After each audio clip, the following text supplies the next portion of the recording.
ಇವತ್ತು ಅಂತಂದರೆ ದಿನಾಂಕ 10/7/2026 ಇವತ್ತು ಎಲ್ಲೆಲ್ಲಿ ಮಳೆಯಾಗುವ ಸಾಧ್ಯತೆ ಇದೆ ಅಂತ ಹೇಳಿ ಹವಾಮಾನ ಇಲಾಖೆ ಕಡೆಯಿಂದ ಎಚ್ಚರಿಕೆಯನ್ನು ನೀಡಲಾಗಿದೆ ಅನ್ನೋದನ್ನು ನಾವು ಈ ವಿಡಿಯೋದಲ್ಲಿ ತಿಳ್ಕೊತಾ ಹೋಗೋಣ. ವಿಡಿಯೋವನ್ನು ಸ್ಟಾರ್ಟ್ ಮಾಡ್ತೀನಿ.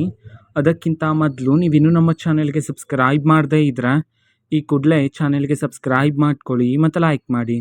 ಈಗ ನಾವು ಮಾಹಿತಿಯನ್ನು ತಿಳ್ಕೊತಾ ಹೋಗೋಣ. ಹೌದು, ಇವತ್ತು ಎಲ್ಲೆಲ್ಲಿ ಮಳೆಯಾಗುವ ಸಾಧ್ಯತೆ ಇದೆ ಅಂತ ಹೇಳಿ ಹವಾಮಾನ ಇಲಾಖೆ ಕಡೆಯಿಂದ ಎಚ್ಚರಿಕೆಯನ್ನು ನೀಡಲಾಗಿದೆ. ಬನ್ನಿ ತಿಳ್ಕೊತಾ ಹೋಗೋಣ. ಸೊ ಮೊದಲಿಗೆ ಉತ್ತರ ಕರ್ನಾಟಕ ಭಾಗಗಳತ್ತ ನೋಡೋದಾದರೆ ಬೆಳಗಾವಿ, ಧಾರವಾಡ, ಹಾವೇರಿ, ಗದಗ್, ಬಾಗಲಕೋಟೆ, ವಿಜಯಪುರ, ಕೊಪ್ಪಳ ಈ ಜಿಲ್ಲೆಗಳಲ್ಲಿ ಬೆಳಗ್ಗೆಯಿಂದ ಮೋಡ ಕವಿದ ವಾತಾವರಣ ಇದ್ದು ಸಾಧಾರಣ ಮಳೆಯಾಗುವ ಸಾಧ್ಯತೆಯಾದರೆ ಇದೆ.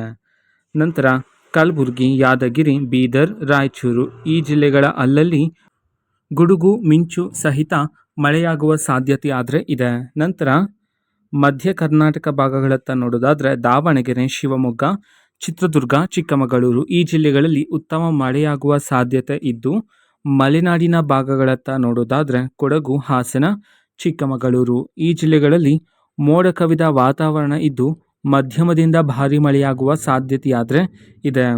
ನಂತರ ಕರಾವಳಿ ಭಾಗಗಳತ್ತ ನೋಡೋದಾದರೆ ದಕ್ಷಿಣ ಕನ್ನಡ, ಉಡುಪಿ, ಉತ್ತರ ಕನ್ನಡ ಈ ಜಿಲ್ಲೆಗಳಲ್ಲಿ ಭಾರೀ ಮಳೆಯಾಗುವ ಸಾಧ್ಯತೆಯಾದರೆ ಇದ್ದು ಸಮುದ್ರದ ಅಲೆಗಳು ಹೆಚ್ಚಾಗಿರುವ ಕಾರಣದಿಂದಾಗಿ ಮೀನುಗಾರರು ಸಮುದ್ರಕ್ಕೆ ಇಳಿಯದಂತೆ ಎಚ್ಚರಿಕೆಯನ್ನು ನೀಡಲಾಗಿದೆ.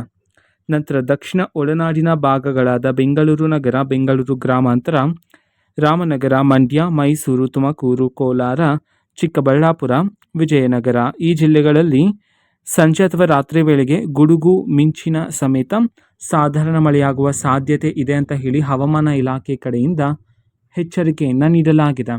ಇದು ಈ ದಿನದ ರೈನ್ ಅಪ್ಡೇಟ್ ಆಗಿರುತ್ತೆ. ಇದೇ ರೀತಿ ಪ್ರತಿದಿನದ ರೈನ್ ಅಪ್ಡೇಟ್ಸ್ ಜೊತೆಗೆ ಎಲ್ಲ ತರಹದ ಗವರ್ನಮೆಂಟ್ ಅಪ್ಡೇಟ್ಗಳು ಸಹ ನಿಮಗೆ ಇದೇ ಒಂದು ಚಾನಲಲ್ಲಿ ಇನ್ಫಾರ್ಮೇಷನ್ ಆದರೆ ಸಿಗ್ತಿರುತ್ತೆ. ಅದಕ್ಕೋಸ್ಕರ ಚಾನಲ್ಗೆ ಸಬ್ಸ್ಕ್ರೈಬ್ ಮಾಡ್ಕೊಳ್ಳಿ. ಮತ್ತು ಇನ್ಫಾರ್ಮೇಷನ್ ಇಷ್ಟ ಆಗಿದ್ದರೆ ನಿಮ್ಮ ಫ್ರೆಂಡ್ಸ್ ಆ್ಯಂಡ್ ಫ್ಯಾಮಿಲಿ ಮೆಂಬರ್ಸ್ಗೂ ಸಹ ವಿಡಿಯೋವನ್ನು ಶೇರ್ ಮಾಡಿ, ಜೊತೆಗೆ ಚಾನಲ್ಗೆ ಸಬ್ಸ್ಕ್ರೈಬ್ ಮಾಡಿಕೊಂಡು ಸಪೋರ್ಟ್ ಮಾಡಿ. So thank you, bye.